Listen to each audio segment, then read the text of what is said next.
Le nombre de morts à Gaza est monté à 2215, incluant 724 enfants, a indiqué samedi le ministère palestinien de la Santé du Hamas, après la multiplication des bombardements israéliens sur ce territoire palestinien. Au moins 8714 personnes avaient été blessées dans les mêmes circonstances, a ajouté le ministère dans un communiqué, 8 jours après l'attaque du Hamas contre Israël. Des centaines de personnes restent portées disparues et des corps sont toujours en cours d'identification.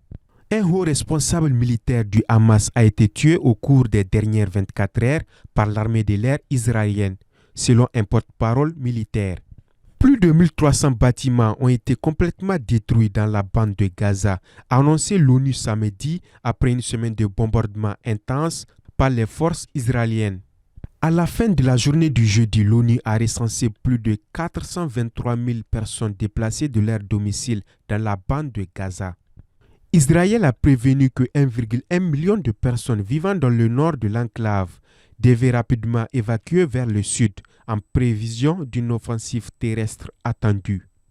Des milliers de Palestiniens continuent de fuir à travers les rues dévastées de la ville de Gaza, cherchant refuge plus au sud.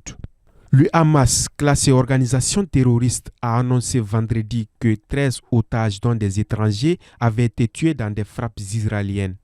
Les appels se multiplient à travers le monde pour éviter une catastrophe humanitaire. Même les guerres ont des règles, a rappelé le secrétaire général de l'ONU, Antonio Guterres, réclamant un accès humanitaire immédiat à la bande de Gaza. Hier vendredi, en Irak ou encore au Liban, plusieurs personnes ont manifesté leur soutien à la Palestine.